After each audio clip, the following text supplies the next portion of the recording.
are you? And please be safe during this COVID time.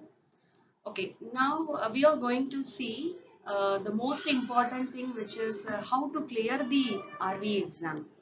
I'm going to give some of the tips and techniques to clear a registered valuer exam. So, the thumb rule of all exams: study well to clear. This may not help you like Krishna who helped Arjuna, but it will be helpful to you like a squirrel who helped Rama. So these are the various myths about registered valuer exam. So whether a professional can only become a valuer?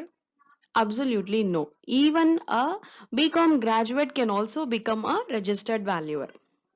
Then by attending all the questions, we can able to clear the exam. That is also no. Only by attending correct answers, we can able to clear the exam. Then, more focus more on time management during the exam helps us to clear the exam. This also helps. Like time management also help, but we don't want to concentrate more on that because if we are more confident on our right answers, then time will be allocated sufficient. It will be more sufficient. Then, whether can we leave a case study during our studies? No. Case study will help us to achieve 15 plus marks, and also attending and clearing one case study correctly is mandatory. So please more concentrate, you should concentrate more on the case study. Then questions will be repeated in each attempt. There is a possibility of repetition of questions of at least 5 questions, but it depends. Again, it depends. Then whether negative marking is only 0.25. Actually, technically speaking, you see, the wrong answer carries 1 mark, and it also gives a negative marking of 0.25. So ultimately we will be losing 1.25 for every wrong answer.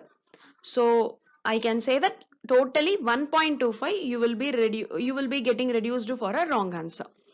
Then whether institute material is enough for the preparation of this exam?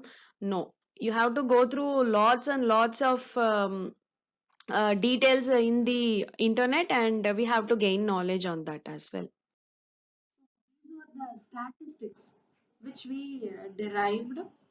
If you see here, the total number of registered plant and machinery valuers are only 328 in India, and the land and building valuers are only 1639, and total SFA valuers are only 1083.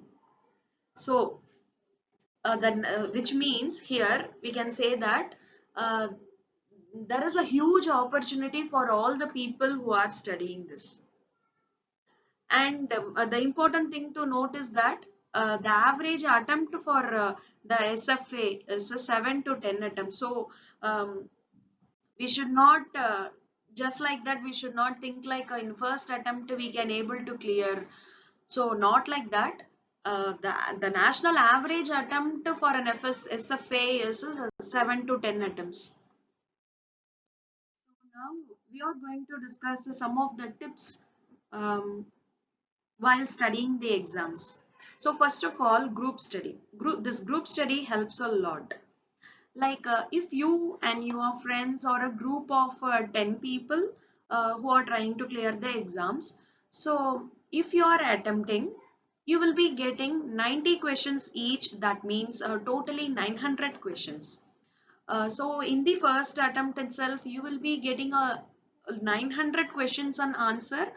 So there is a lot of opportunity, lot of possibility of clearing the exams. The possibility of clearing the exams are very high if we are in a group study. And the next thing is that we have to refer the previous examination papers. And we can also discuss and get the feedbacks from the people who has already attempted and already have cleared it. So if we get the answers and questions from them, it would be very helpful for us to clear. So the next thing is to focus on the subject which we lack. Actually, there are two types of persons, like one person who is very strong in finance and legal, and one person who is not strong in finance and legal. So if the person is concentrating more on the subject which he is not having that much confidence, or he is having or he is lacking that subject matter expertise, so he has to concentrate on that subject. And the next thing, do not panic during the exam. This is the main thing. We should not get afraid during the exam. We have to start working from 1 to 90. Don't concentrate on the time management and all. It will be sufficient. The time will be sufficient only. The next thing is, we have to concentrate more on the case studies, because case study will be giving around 15 plus marks. That's why we have to concentrate more on that, and attending and clearing one at least one case study is a mandatory for us. So please concentrate on the case study. This is the exam pattern. Totally 100 marks with the 90 questions, 10 questions carrying 2 marks, and 80 questions carrying 80 marks. So totally 100 marks with 90 questions. So this is a scenario. So now we can derive it. See here, candidate A, he is attempting 85 questions, and in that he is giving a wrong answers for 25 questions. So the negative marks for him will be 31.25, and his percentage of wrong is 29%. So ultimately he is going to fail 53.75. Then if we go to candidate B, he is attempting 80 questions with wrong answers are 17 questions. So each questions carrying 0.25 with 17 questions as wrong. So we are calculating the negative marks as 21.25. So his percentage of wrong is 21 percentage. So he is borderly, he is failed, but he is getting failed only. But this candidate C, he is attending only 75 questions, which is less than A and B. He is attending 75 questions only, but his wrong answers are only 12. So his negative marks is around 15, not around, it is 15 marks only, negative marks. So his percentage of wrong is 16 percentage. So he is ultimately clearing the exam. So the final call is that we have to answer the question which we are correct. We are very much confident. Only the correct answers will be much helpful. We should not try to attempt if we are not confident in that question. So these are the areas that we should concentrate to clear the exams.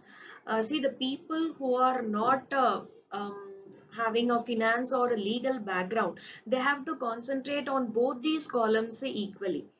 See, this first column carries around 33 marks and the second column carries around 67 marks. So those people who are not having finance or legal background, they have to concentrate both these parts equally. But the people who are having a finance and legal background means they can mostly concentrate on this second column part, because it will be very much helpful for them to clear the exams. Thanks for watching this video. Please like, share and subscribe our channel, so that it will be a great encouragement for us to post more videos like this. So please be safe. Thank you.